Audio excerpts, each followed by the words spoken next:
These are independently elected positions. That's still true technically, of course. People have to vote for us one by one.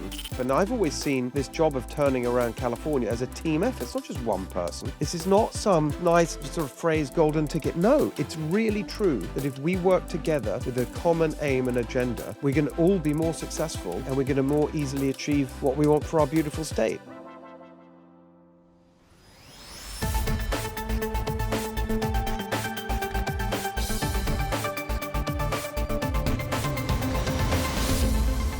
Hey everyone, welcome to the Steve Hilton Show.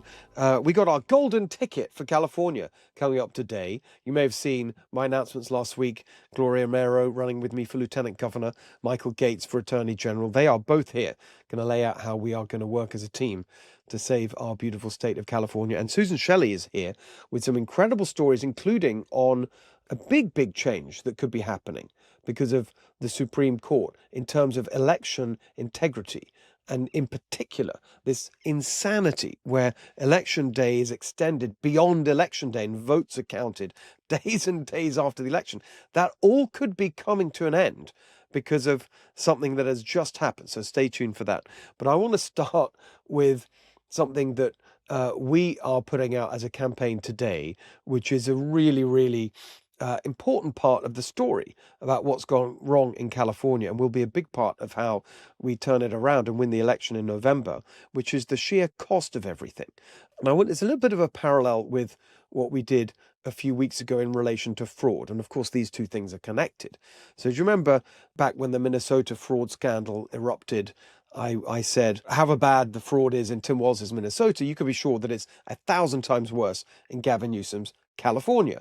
And then we went about trying to put some numbers on that, launched a whistleblower tip line, califraud.com. By the way, if you're in California or know someone in California, that is still open. We are still looking for whistleblower tips, so please get involved in that. And then we analyzed it, me and my partner in this, Herb Morgan, also part of our golden ticket, running for state controller in California. We looked at the data, we looked at the tips coming in, the budgets, the reported fraud and error rates. We put all that together to do a preliminary estimate of the size of the fraud in California. We put out a report the other week called Califraudia, and we put out our estimate, which is at least $250 billion of fraud in California. And that number is going up the whole time as we dig in deeper. So the point there is, we took a general point, the fraud is worse in California, and we tried to put some numbers on it. And that's exactly what we're doing today with this question of everything costing more in California. So this is a point I make the whole time. In every forum, I've started doing these town halls now, which are great, by the way. If you see one near you, please come along. We've done Pasadena, Danville and Morgan Hill in the Bay Area. Lots more to come. We're traveling the state with these town halls, and most of the questions, so far at least, have been something to do with this absolutely crippling issue that everyone has to deal with in California, which is the cost of everything. We are 50th out of 50 on affordability, 50th out of 50 states. And so we make that point generally.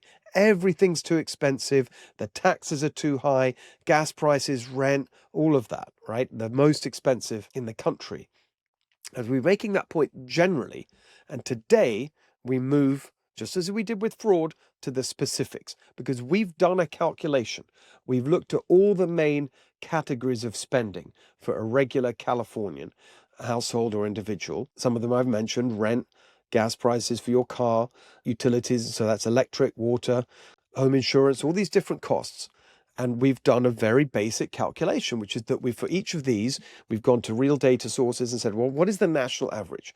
What is the national average for how much people pay for these things across America?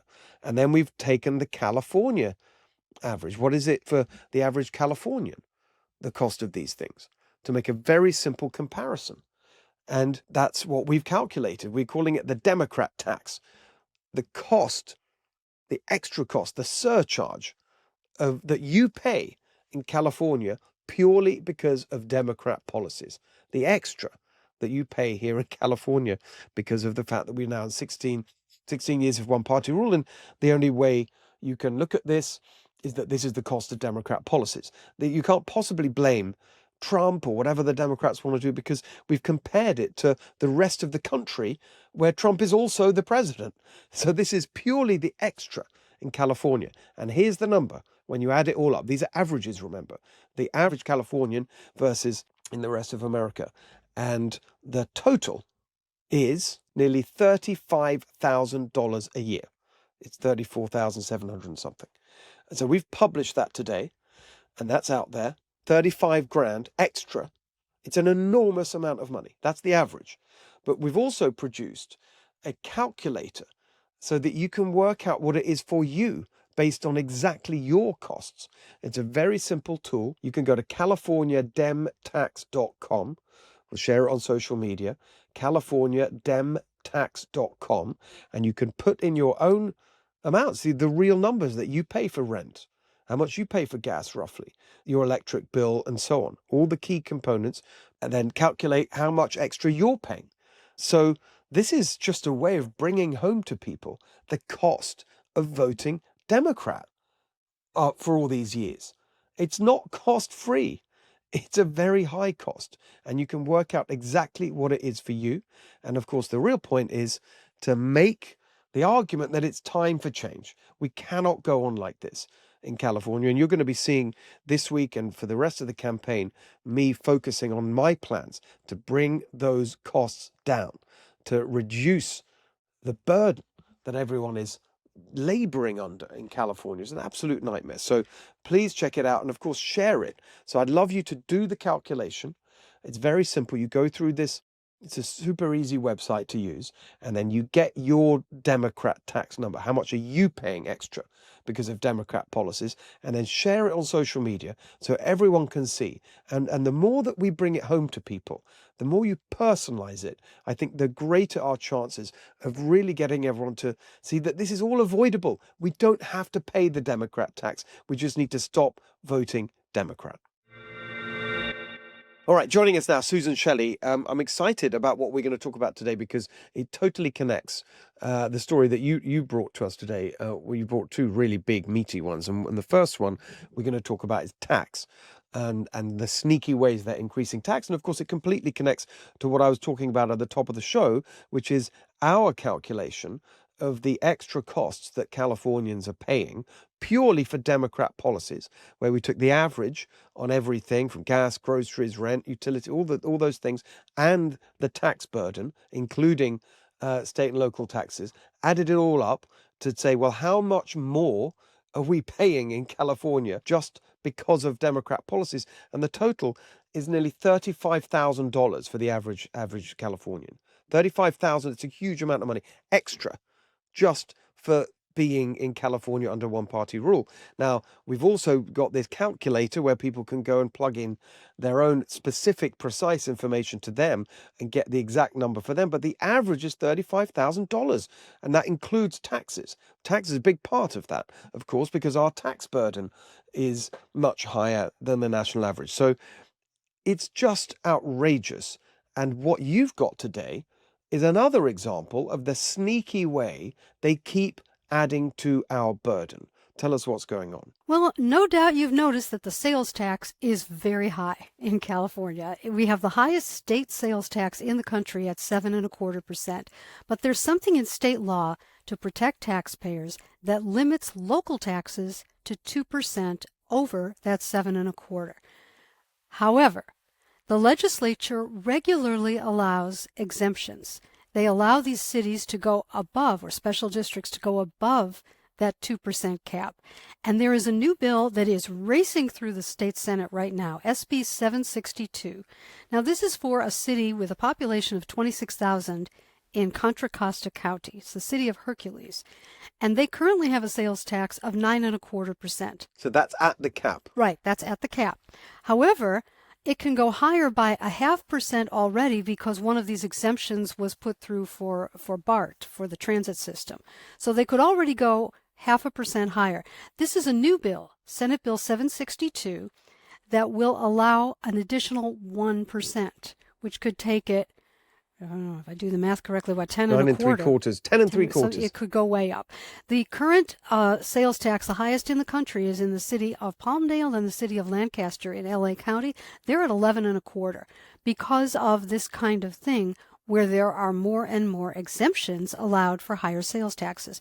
And one of the reasons this is especially dangerous is because of the Supreme Court's ruling in California Cannabis Coalition versus City of Upland in 2017, which allowed a loophole that said special taxes do not need a 2/3 vote, as the Constitution requires, if they're put on the ballot by a, quote, citizens' initiative. So now you have the stage set. A special interest group, a union, a group of companies that are going to get the contracts to do particular types of work. They can do an initiative. They can write their own tax increase. They can pay to collect the signatures. They can direct all the money to their own interests, and then they evade the 2/3 vote. So that protection of the 2/3 vote for these kinds of city taxes is gone, because all it would take is for a union in the city of Hercules to put some kind of special tax on the ballot, and they can go 1% above the highest rate they've already got. And this is very dangerous. So that's already the case because of the Upland ruling. It's already easier to raise taxes for a special purpose than it's supposed to be. And then these special bills that go through are overriding the state law that says there's a 2% cap on local sales taxes. So you add those two things together, you're lifting the cap and you're making it easier to pass the taxes. And the combination I see. is going to be this year. You're going to see this on your ballot in June. You're going to see this on your ballot in November. There will be more and more sales tax increases in every city in California because it has been made easier. And the legislature is just they're just enabling this. Because even the basic legislative rules that say a bill has to be in print for 30 days before they can move it through committees, they did a gut and amend on this one, and it's racing through the Senate. So they just can't raise your taxes fast enough in California. It's incredible. It's an insatiable demand for more of our money, and we get worse results on everything. I mean, it's just outrageous. And the the way that they're just the arrogance of doing this to push it through. And it's also the corruption, because you outlined it just there. It's these special interests, and often the union. I mean, you saw it in LA with the housing, with the mansion tax. We've talked about this before, pushed by the people who get the money, the non-profits and the unions. So they put it on the ballot because they spend their money to put it on the ballot by collecting signatures. No one really knows what's going on. The tax is put on, and then they receive it. It's just total corruption in broad daylight. And the layers of taxes that can happen because these are all separate groups that are doing it. In the city of Los Angeles right now, the firefighters union is circulating an initiative for a 0.5-cent sales tax, a 0.5% sales tax in the city of Los Angeles to fund the fire department.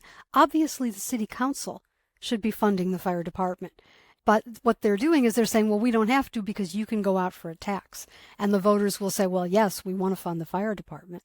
It's really bad. And so should be really clear about it, because these numbers and they get very fiddly, and you're so on top of all the details. So I just want to recap, if I may. So is it the state law or the state constitution has the 2% cap? It's in the revenue and tax code. So it's the state law, statutory. 2% is the maximum.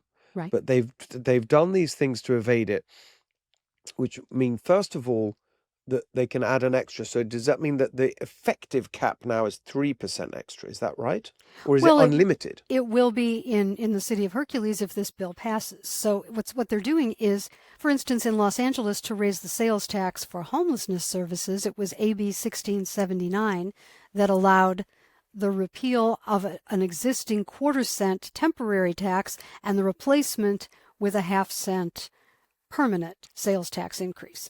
And that was enabled because we were already over the cap in Los Angeles. It was enabled by AB 1679. So this is SB 762. These are city by city that they go in. Each bill for a different city. For a different city, for a different reason. And is there any limit to the cap? Or are they saying, I'm just trying to understand, is there an effective new cap of 3% over the 7.25%, or is there really no limit? There's really no limit because they raise it with each additional bill that they've decided to pass. So they could go higher and higher and higher. And they have. And then, so first of all, they're breaking the cap. Right. And then secondly, the Upland ruling is the way they get it actually voted in, because you don't need what you should have, which is the 2/3 majority of the local vote. They say, actually, you don't need that. You need a simple majority. So they make it easier to pass.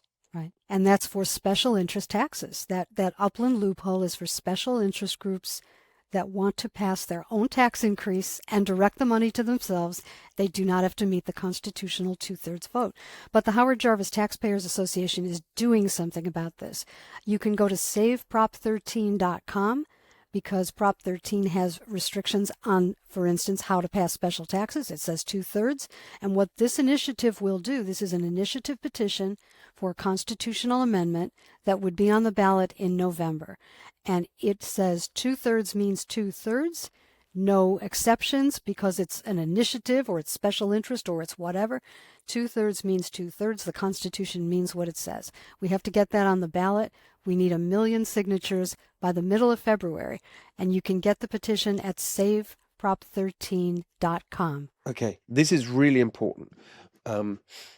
Just to, again, recap, this is the new version of what you already successfully got on the ballot for 2024, which was you, Howard Jarvis, and the Business Roundtable, which is the Taxpayer Protection and Government Accountability Act. You qualified it for the ballot. Yes. And that had all this protection in it, right? That had this and other protections in it, yes. Right. This and is then a kind of a slimmed down version. But the Supreme Court outrageously, yes, it was the taken puppet court off Gavin the Newsom. ballot. Exactly. Governor Gavin Newsom sued to have it taken off the ballot, and the Supreme Court went along with that. And they took it off the ballot. This unbelievable. But despite their protocol, which is you don't hear pre-election challenges, you let the people speak, and then you decide the legality. Except when it's something that Gavin Newsom doesn't want, and then they just did his bidding.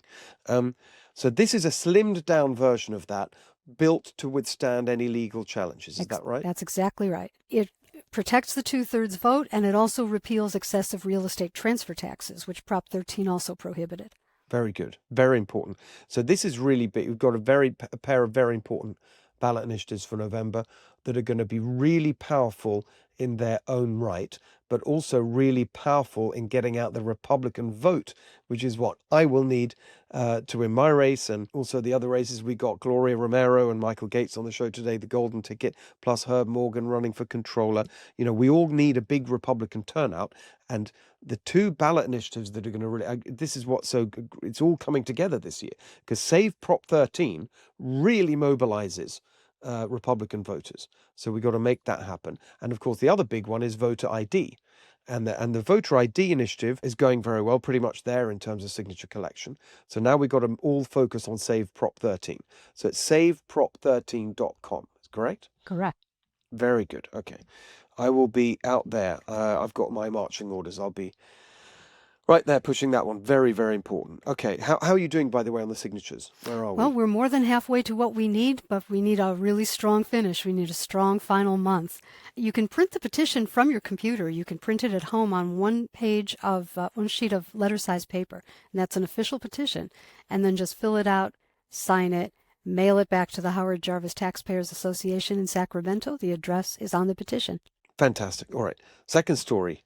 This is an interesting one. I hadn't seen this at all. Second story is that the Supreme Court of the United States just issued a very interesting ruling that said congressional candidates have standing to challenge laws, state laws, that threaten election integrity. This is very significant because it's about an Illinois law that allows ballots to come in for 14 days after the polls close and be accepted as valid. And one of the congressional candidates said this is unreasonable, and this causes my campaign to have to pay poll watchers and campaign staff for 2 weeks past the election date, and this isn't right. And two lower courts said, well, I'm sorry, but candidates don't have standing because this is a law that affects everyone equally. It's just as bad for everyone else, and therefore candidates have no special standing. But the Supreme Court saw it differently. And 5 of the justices said election integrity is enough of an injury for a candidate. The threat to election integrity is enough of an injury to give the candidates standing to sue. 2 of the justices, Amy Coney Barrett and I think Elena Kagan, said, well, we would do it differently. We would say that the injury is financial because the candidate has to pay for poll watchers and campaign staff. But interestingly, Chief Justice John Roberts made it a much stronger decision. And he said candidates can sue to challenge laws that threaten election integrity. The significance for California is that we have one of those laws also. We accept ballots for 7 days past the close of the polls. And there's another case out of Mississippi where they have, I think, 5 days past Election Day to accept ballots, and somebody's suing over that. The RNC, Republican National Committee, and others are suing over that. And they have standing as a political organization. They were granted standing, and the Supreme Court said they will hear that challenge to this 5 days past Election Day rule. So I think we're on track here to clean up our elections in 2 ways in California. Voter ID, as you said, and then getting rid of these laws that are really fraud enabling, because it allows, I mean, let's just be honest, it allows politicians to look at the election results, see how many votes they need, and then it enables fraud to get them in after the fact. So you don't even need a postmark in California. Literally, if the voter dates the ballot with a pen and writes the election date on the ballot, that's valid. That's enough. And so it's just fraud enabling. It's very easy to game the system. It's absolutely unbelievable, that part. I mean, we've talked about that before, but it's just every time you hear it, it's just so shocking. So just to be clear, so this is just, it was a congressional candidate that sued, but this would apply to the law, not to the race. Is that right? Well, there's a federal law that says elections are the second Tuesday after the first Monday. It's election day. And that's in federal law in 3 or 4 different places. And because this is a ruling about federal law, it would probably not apply to races in California that didn't have a congressional candidate on the ballot. Uh-huh. But congressional candidates are on the ballot every 2 years. Yeah. So that would only then allow mischief in California alone, where if there was a special election, like Prop 50, well, that involved congressional candidates, but it was a redistricting thing, which was a state issue. So if you had a local election in an off year, or some other election where there wasn't a congressional candidate, it appears this decision wouldn't apply. But we don't know. So we will see as it works its way through the courts. So when are we expecting a ruling? The usual thing, like and sort of summer next year, June. Something. Well, the Illinois later this year. The Illinois case is going back down to be heard on the merits because all they decided was standing in that case. So that starts over again. But the Mississippi case, that we could have a decision by July, because that one they're hearing. And it's the same point about that's 5 days. Did you Exactly. That's the same point about it violates the single election day rule in federal law to have ballots accepted for more than election day. Wow. So just to be clear, does that mean that if that goes the right way, all state laws that extend the election date beyond election date in this way are illegal? I believe so. Unconstitutional? It could strike down the laws so in other words, in it doesn't 30 states. It won't require a candidate to sue. It's just that's the ruling. You can't have these laws. If the court decides broadly enough, then all of these rules would fall. That's huge. Yes, it is. And that could happen by July. I haven't spotted that at all. It just happened. It just happened last Thursday, I think, Wednesday or Thursday. Wow. Mm-hmm. The Mississippi or the Illinois? Or both? The Illinois case was Wednesday or Thursday. The Mississippi case, the court announced in November that they will hear that challenge because 2 lower courts said no. We're going to throw it out, but the Supreme Court heard Mississippi's appeal and said, I think I have that backwards. Mississippi was challenging the fact that the appellate court was agreeing with the RNC about the dates not being, the appellate court agreed that you could not accept ballots past election day. Mississippi challenged it. That's what the Supreme Court's going to hear because Mississippi wants to defend that 5-day law, and the Supreme Court has agreed to hear that challenge. Wow, this is huge. I really missed this. It could be a big difference. It could make a big difference because we saw during COVID that there were all these changes that were made to election rules. And really, we haven't had a good national discussion without yelling at each other about how it's working. You know, people want to say, oh, well, you know, you're spreading misinformation or whatever about elections. But this is not a question of spreading anything. This is what they've changed the law to be. And we should have a conversation about whether we're happy with the outcome and how this is working. And that's what the Supreme Court's going to do. And what's helpful about this is that, you know, it starts to move us in the right direction because there's so many components of the undermining of confidence in the elections. So you've got that combination of, like we have in California, all mail-in ballots just being sent out. You know, I took Benny Johnson last week down to see some examples of homelessness fraud in Los Angeles.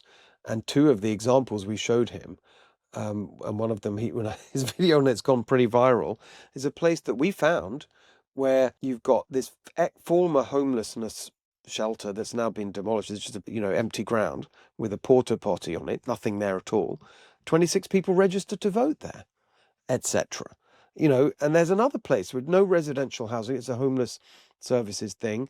No one lives there. 246 people registered to vote. So their ballots will be sent. Who knows what's going to happen? No one lives there. Right. It's just, this is what goes on. But you've got all these different elements of the voter, of the confidence being undermined. You've got the all mail-in ballots, the voter rolls that are completely out of date, with millions of people now being removed because of the fact that they've moved out of state, or they've died, or they're duplicates in different addresses, or whatever it may be. Then you've got this extended period of voting after election day. You've got the machines. I mean, there's so many things that have happened to make people lose confidence in elections, and we have to correct them one by one. And that's why this is really helpful. If we can just at least do these two things, voter ID and no ballots after election day, that's a great progress. That would be tremendous progress, because really these are all removing the long-standing protections against the ancient art of ballot box stuffing. You don't need servers in Serbia or complicated electronic machinery to figure out how to steal an election. It's a very old practice, ballot box stuffing. And we have removed, in the last few years in California, we have removed a lot of protections against it, and also against voter impersonation. If you don't have voter ID, you can have a situation, in California we have this law that says we have vote centers. We're not voting in local precincts anymore. So your neighbors don't recognize you necessarily. So unfortunately, it is possible in California to impersonate voters very easily. You could take a carload of activists, a copy of the voter rolls, drive around to vote centers, which are open 11 days before Election Day, and cast ballots in somebody else's name. And all you have to do is give the name and address, sign the book. Those signatures are never verified. It's not like mail ballots. The signatures in the poll books are never checked or verified. So you can impersonate someone. You can walk in. They have to give you a ballot. They can't say, I know you're not that person. They have to give you a ballot. That person votes the ballot. It will count. You can't get it out of the box again. It will count. And if the real voter shows up, they're told, you already voted, and they have to vote provisionally. And at the end of the count, the provisional ballots are verified. Is the voter registered? Did the voter already vote? Well, somebody did. So the ballot that gets thrown out is the real voter. What prevents that? Voter ID prevents that. It's really crazy. But we're working hard to clean it up. Susan, fantastic. Thank you as always. That was great. Really, really informative. Really appreciate it. And see you next time. Thank you, Steve. Joining me now, I am so proud to welcome my friends and partners in the golden ticket for California. Gloria Romero, running for Lieutenant Governor, Michael Gates, running for Attorney General.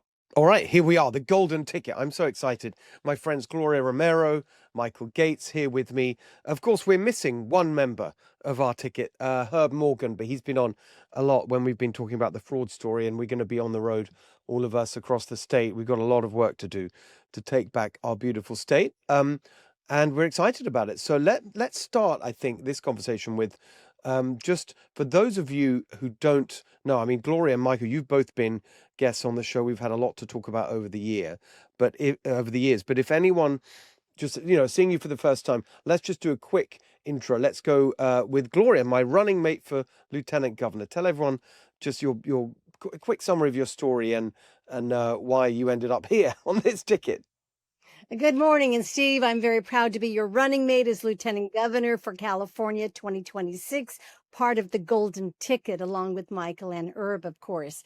I'm running because I saw as a Democrat for decades that one-party rule in Sacramento was further ruining the you're spreading misinformation. I tried reforming the system, system, but this is not a question of spreading anything. This is what they've changed the law to be. And finally, we should have Ronald Reagan a conversation once said, about I didn't whether leave we're the happy party, with the the outcome party left me. and how So this I is working. walked away from the Democrat Party.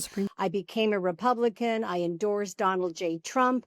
And my number one issue is pushing for dramatic reformation, transformation of education in California. And as Lieutenant Governor, working with Steve as governor, there's so much that we can do to bring back quality education to a golden state once again. It's a huge issue, and we'll get into the specific roles of the lieutenant governor, which of course education is a really big one, particularly with the UCs.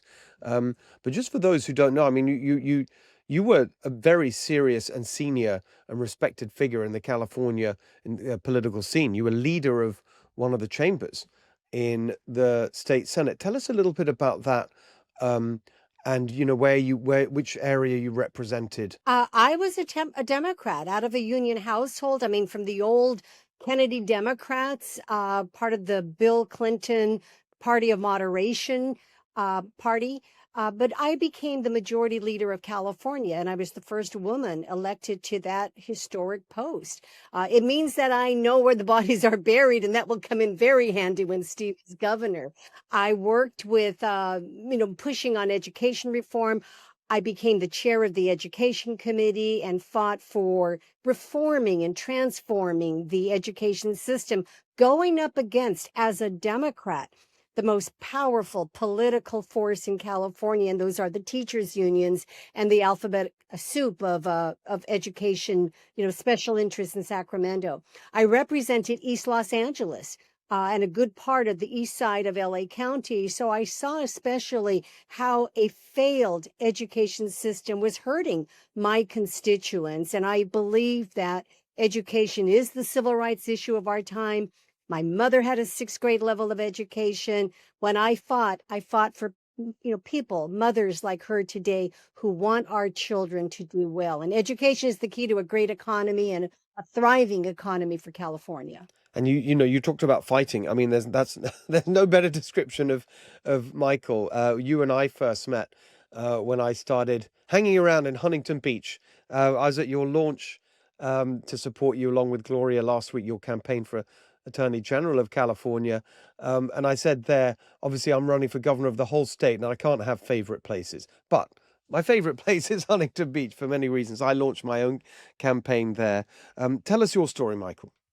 Yeah, so thank you to both of you for being there and endorsing me and supporting my kickoff. I am running for Attorney General, and people know me as a fighter.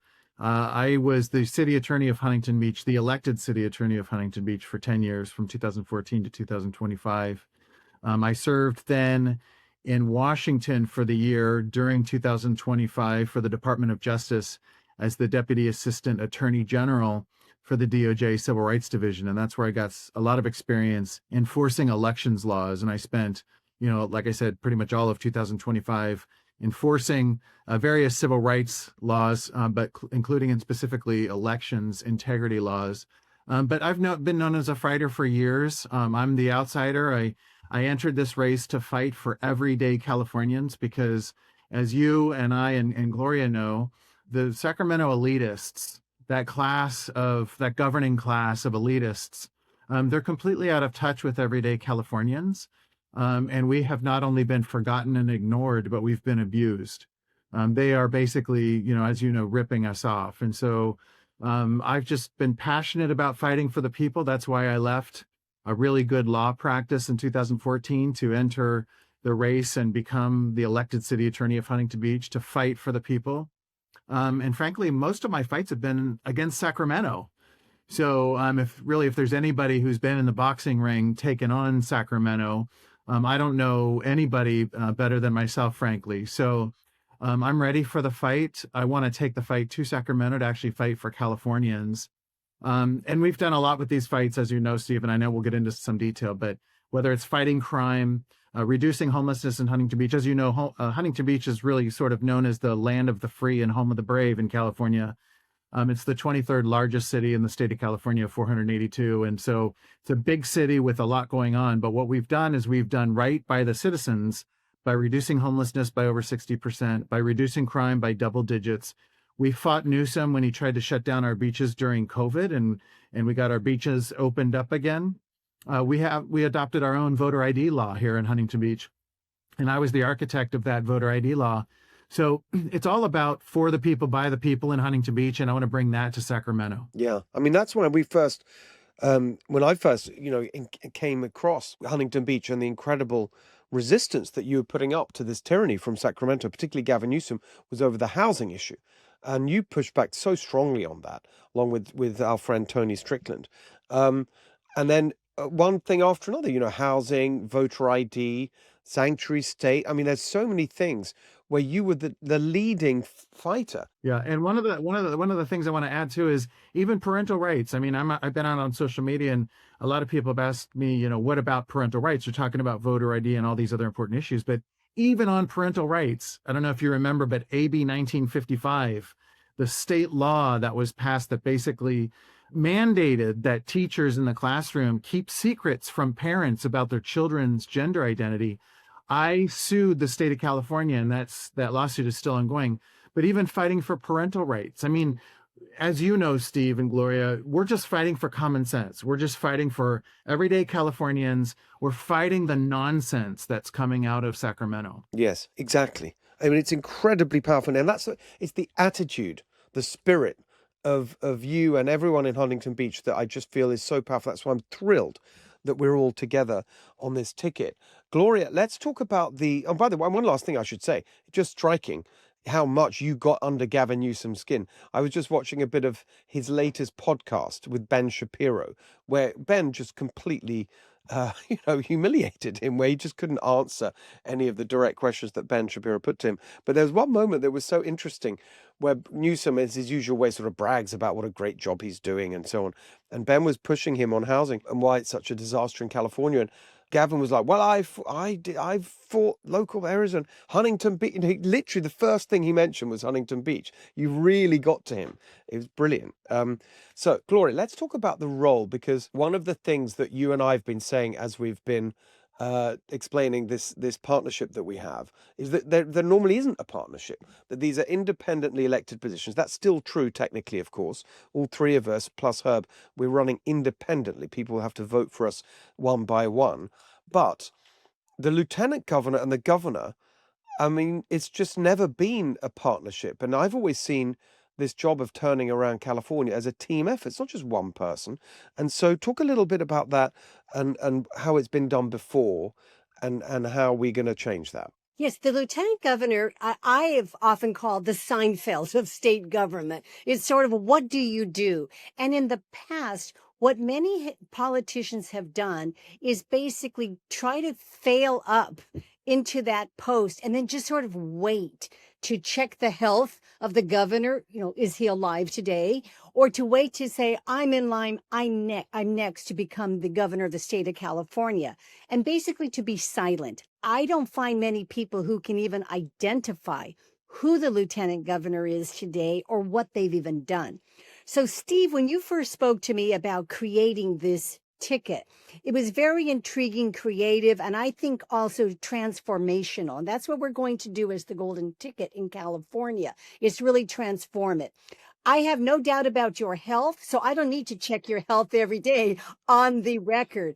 I don't need to worry about failing up. Like you said, I've led the state before. I want to work with you, Michael, and others fighting for a reform of the state and highlighting education. And if you look at the lieutenant governor position, it's very important because the lieutenant governor serves as an officio member of the Board of Regents, which oversees the University of California, a trustee for the California State University system, and as a governor on the Board of Governors of the Community College system. Remember that almost half of the entire California budget is spent on education. And yet, as I point out, even as we speak, in the column that ran today in the California Globe, it's the national holiday of Martin Luther King Jr.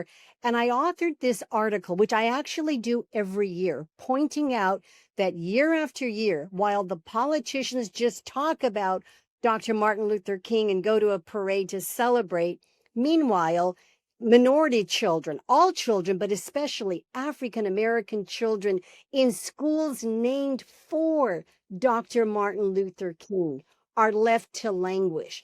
If I can just say that today in California, we find that 20% of African American children are at basic levels of proficiency in mathematics, and it's not much better for reading and language arts. In one school in California, there are many, I highlight them, but in one school, for example, in Redmond, we find that 97% of African American kids are not at basic levels of proficiency in the MLK school that they acknowledge. So this is the challenge. And with Michael joining the team, he's emphasized his fight for parental rights. Steve and Michael, you know that as a senator, I fought for parental rights and school choice because I was one of those Democrats. It kind of irked the Democratic Party, but I was one of those Democrats from the beginning who fought for school choice, not to be forced to go to just the neighborhood school that they're assigned to and sit there and take it.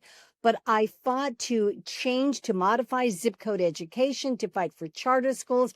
I am one of those, or I was one of those Democrats who believed in opportunity scholarships and vouchers, because education is the key to the American dream. And Steve, working with you, championing parents as taxpayers and families trying to work with us, with Michael trying to preserve, imagine we're trying to just preserve the rights of parents to know what's happening with their kids in the school, with my fight in terms of looking at quality educational opportunities and choices so parents can be the architects of their children's dreams. I think we're going to be a strong parent coalition on this ticket. It's very powerful. And I just want to add one quick thing before looking at the role of the Attorney General. So I think that one of the things that's really powerful for me about this partnership that we're going to have is that, of course, I'm running as an outsider. I've never run for office before, to take on the swamp and the corruption in Sacramento. And I'm very clear-eyed about that. Of course, I have experience working at the highest level in a government back in the UK. So I understand a bit about how bureaucracy protects its interests and how strongly they're going to fight back for what we need to do. But the really brilliant thing is that, of course, you do have that experience in Sacramento. So as I'm trying to navigate that, it's going to be very helpful to have you by my side, where, you know, as you said, you know where the bodies are buried. And as I often say, you know how Sacramento works, or rather how it doesn't work. And so I think that's going to be a really good balance there. Michael, the Attorney General role, there's two ways I'd love you to talk about it. One is your agenda. So what you're going to be doing proactively with that role and the issues you want to focus on. And then from my perspective, it's incredibly important because I know that the big changes that we need to make as a team and to sort out the mess of California, there's going to be a lot of legal pushback. And so having an incredibly strong expert legal mind with that fighting spirit is going to be important across the board, not just on your agenda. Yeah, no, so I appreciate that question, because I do get asked quite a bit. Well, if you're Attorney General, what does that mean? What does that mean? You're the attorney for the governor. Can you really do anything? And let me tell you, there's a lot that the Attorney General can do. If you look at the state of California's Constitution, the Constitution reflects the people's will, right? The voice of the people. The California Constitution delegates a lot of responsibility to the Attorney General, independent of any other executive or office in the state government. So there's a lot that can be done, in addition to collaborating with the governor and the lieutenant governor as well. So for instance, on day one, we can aggressively start enforcing all state laws, right? And that may seem cliche or obvious, but as you know, and I think this is one of the reasons that you and Gloria are running is, you know, the Sacramento elites have basically said, well, Californians have to get used to or be willing to suck up certain ails of society, right? We have to be willing to live with a certain amount of crime or a certain amount of homelessness. We have to be willing to live with high gas prices or high tax rates. If you're going to be a Californian, you have to be willing to suck that up. They're normalizing all of these things that 20 years ago, politicians used to run against or try to fix or look down on, right? But now the elites in Sacramento say, no, you have to live with that, right? So they're not enforcing criminal laws. In fact, as you know, Prop 36 to Newsom and Attorney General Bonta, I guess that's optional, right? They didn't even build in any infrastructure support to enforce and implement Prop 36, which is the will of the people, passed by flying colors, and now there's no provision for it in next year's budget. Thank you, Newsom and Bonta. So just to answer your question, on day one, we're going to enforce all criminal laws aggressively. Prop 36 is going to be enforced with or without funding. We're going to look for ways to enforce it in areas where it doesn't require funding. And then in other ways, we are going to push for funding for the rest of enforcement of Prop 36. We're going to enforce all laws related to homelessness. For years, we've been told, well, we can't really do anything about homelessness. We just sort of have to live with it. Absolutely not. I mean, that was a ruse from the beginning. That was basically Sacramento saying, we're just not going to do our job. And yeah, they've pointed to different court decisions and whatnot, but that does not change the fact that there are vagrancy laws in the books. There are camping laws on the books. There are loitering laws on the books. There are public intoxication laws on the books, all of which can be enforced on day one. So we're going to start cleaning up homelessness, not with lip service and rhetoric, but with action. We're also, just a couple more quick things, we're also going to be compliant with all laws, including federal law, Title IX. We are going to protect our girls in schools and in sports throughout the state of California. No longer is the system going to attack our young girls and our young women. We're going to defend our police. We're going to offer aid and assistance to local cities where their police are being sued for doing their jobs. We are going to aggressively defend our police and our sheriffs up and down the state of California when they simply go out to do their job. They are no longer going to be thrown under the bus or sold down the river because they were doing their jobs. We're also going to tackle fraud, like all of the fraud that we're hearing about, whether it's in the homeless industrial complex or in healthcare or wherever it may be. The Attorney General's office is going to be aggressively pursuing any allegations of fraud. And heretofore, Attorney General Bonta has done nothing on that front, literally nothing, not a single press release, not a single press conference, hasn't lifted a finger in any of that. And then finally, we're also going to be assisting cities who want to become charter cities. There are a lot of general law cities out there. There's 482 cities in the state of California, only 121 charter cities. Charter cities give cities the ability to govern themselves better, more independently from state government. The Attorney General's office is going to offer whatever resources we have available to help those cities become charter cities so they can have more independence from Sacramento. Because as you know, and Gloria knows, nothing good comes from Sacramento. We want to empower cities to govern for themselves. And so all of these things, Steve, just to answer your question, can be done on day one. In addition to all of the other cooperation that you and I and Gloria can do in Sacramento when we're there to liberate Californians, to fight for Californians, and to give California back to Californians. Fantastic. So a couple of observations, then one more question for you, Michael, and then we'll finish with Gloria. So first of all, my observation, I'm just thrilled. I'm just feeling energized just listening to both of you. Just 2 points. First of all, specifically about how much we're aligned and how we see things the same way. Just everything you've just said about charter cities, and one of the main themes of everything I've worked on and argued for and written about, 30 plus years in policy and politics and government has been the decentralization of power, fighting big bureaucratic centralized government. And so I just love the way you're talking about charter cities. And the other point that really comes across very strongly to me personally, just hearing the both of you, is that, there's a huge amount to fix in California. They've made such a mess of everything. And when I think about all the areas that we need to address, and really where I tend to focus, really my focus tends to be the core economic issues: gas prices, electric bills, taxes, the bloat in government spending, the endless regulations that make it impossible to run a business. I'm a small business owner.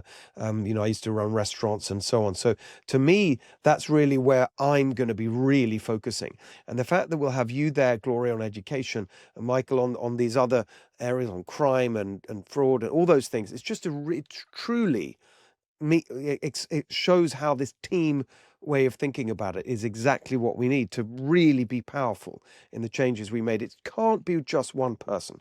That's ridiculous. I've built businesses over the years. It's always about a team. It's the only way you make good things happen. Quick last question for you, Michael. Big topic: immigration, sanctuary state law, all of that insanity. Where are you going to be coming from on that? Well, like I said, we're going to make sure that we enforce and comply with all laws. And what we see right now with the sanctuary state fight between the states and the federal governments is an actual fight over the federal authority. And what states need to do is recognize federal authority. There are immigration laws on the books And those federal authorities preempt state and local authorities on anything related to immigration. There was a previous attorney general opinion that was issued about 20 years ago that basically said, and this is from California, attorney general opinion said that there cannot be sanctuary policies at the state and local level that violate federal law. And clearly under Title 8, the U.S. Code, Section 1324, doing anything actively to harbor illegal immigration is a violation of federal law. So we are going to comply with that. And that means doing our best to protect our communities, to protect our families by following the law and enforcing criminal laws, including allowing the feds to enforce their criminal laws. And if anybody wants, I just wanted to throw out there, if you don't mind, if anybody wants more information on my campaign, if they could go to gates4ag.com. That's GATES, the number 4, AG.com. And you'll get an idea of my history, including actually starting a criminal prosecutor program in Huntington Beach, its first ever local prosecutor program in 2017. And that's what's reduced crime by double digits in Huntington Beach. We can do that throughout California. I would like every city in the state of California actually to have their local prosecutor program. I want a local prosecutor in every single city out of 482 in the state of California to be fighting crime. When we fight crime at that level and take crime seriously, we will have our communities prosper. Businesses will no longer then have to leave the state in droves. Our families will be safe. They can walk down the street to the local market without fear for their safety or their life. We have got to enforce our criminal laws.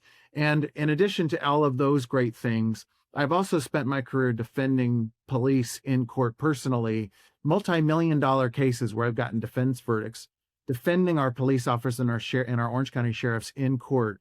So my only point in saying all this, Steve, is, and this is why you asked me to join the team, I know, that I've literally done all of this. And I've done far more, whether it's election law enforcement, defending police in court, fighting crime, voter ID, whatever the issue is. I've done far more than your typical attorney general candidate. And I want to bring all of this to Sacramento because it's all going to benefit regular Californians, everyday Californians, and we're going to make California safe and prosperous again. It's honestly, it's so exciting. I'm really thrilled about the way it's come together. Last word to you, Gloria. Well, let me also point out how the 18 for California will work, a golden ticket. And I'll use education again, too, as that central glue. The governor of the state of California appoints all members to, for example, the State Board of Education. Very powerful in terms of determining and advocating for education policy. But the appointees have to be approved. Well, guess who serves as the president of the California State Senate? The lieutenant governor, which would make me a very influential voice in terms of pushing through, working with to get the appointees nominated and approved on these boards. The attorney general plays a very critical role because we should anticipate that there will be some resistance to some of the policies that we hope to bring about. But I want to point out that some years ago, 13 brave California kids sued the state of California, looking for common sense in rethinking and restructuring how tenure, which is a major issue in some of the blockage we find in transforming our schools, how that's done in California. That was called the Vergara case. At that time, the attorney general was, guess who? Kamala Harris, who wanted to fail upward into her next position. And she, as attorney general, sided with the powerful obstructionist California Teachers Association against the 13 brave kids and their parents trying to bring about change. With Michael as our attorney general, myself as lieutenant governor, with Steve as governor, we can imagine that we can have the kind of quality education system in California that actually works as a public education system for kids rather than a public work system for adults. So I'm excited about that angle as well. It's brilliant. Awesome. I mean, it's a really good. I love the way you've both put all that together. The connections between us in office are going to be incredibly important, and the partnership we have in making all of it happen. It really is true. This is not some, nice sort of phrase, golden ticket. No, it's really true that if we work together with a common aim and agenda, we're going to all be more successful, and we're going to more easily achieve what we want for our beautiful state. Let's leave it there for now. We're going to be together a lot, I know, in the next weeks and months. But before we go, very important, I want everyone to make sure that they're following your campaigns, following you on social media. So let's start with you again, Michael. Just remind everyone the website, that you need money, right? That's right. I mean, I know as a candidate, we're up against a big machine, the corrupt unions. So web address, social media, let's get that from both of you. Thank you very much. So my website, as I said before, is gates4ag.com, gates4ag.com. And as Steve mentioned, financial support is huge. If we're going to take on the machine, we need your help. So we have been doing very well raising money. I've only launched a week ago, and we're doing very well, but we need more help if we're going to take on the machine, the establishment in Sacramento. So if you could donate anything large or small, I'd appreciate it. And if there's members of the audience out there who are thinking, I just don't donate to campaigns, I can't afford it, I've been asking those individuals to consider making a donation in this case, because we have a rare opportunity, I think, in this election cycle to make a massive difference and make a massive change. And if you even a modest donation of $17.76 for this 250th year of our nation's independence, $17.76 would be huge. And imagine if I got 100,000 of those donations, that would make a real impact on the campaign. So if there's anything that you can do, I'd appreciate it. And my X account is Michael Gates ESQ. That's Michael Gates ESQ on X. You can also find me on Instagram at michael.e.gates. And any support that you can offer would be greatly appreciated. Thank you. Yes, and just want to be really clear. If people who've helped me in the audience and elsewhere, I love it. I appreciate it. We're doing really well. We announced our fundraising number last week, but we're leading everyone. It's fantastic. But if you want to help me, please help Gloria. Please help Michael. We are a team, and we all need to rise up together. All right, Gloria, where can people support you? Very easy, GloriaRomero.com to give campaign contributions. If Michael's going to go for the 1776, I'm going to ask for the 250. But I'm asking people, and it's all patriotic. We all work together. If you can max out small donors, whatever, but we've got to really, fast forward, because as I've said, the lieutenant governor, nobody ever thinks about. It's one of the most obscure offices, or it's been treated as such. On X, we're very active, and my handle is at Gloria J. Romero, at Gloria J. Romero. We appreciate all the support. We do have to raise funds independently, but we are working to be elected as a team. Wonderful. Thank you both so much. Great. See you very soon. Thank you. The golden ticket. We're on our way. Thank you. All right, that's our show for today. Hope you enjoyed it, found it informative. I certainly did. Please support our campaign, stevehiltonforgovernor.com. Support Gloria and Michael, as you heard earlier. Do the calculation to find out what you're paying extra for Democrat policies, CaliforniaDemTax.com. And we will see you back here for next week's episode of The Steve Hilton Show. Follow us on Apple, Spotify, YouTube, wherever you get your podcasts. See you soon, everybody.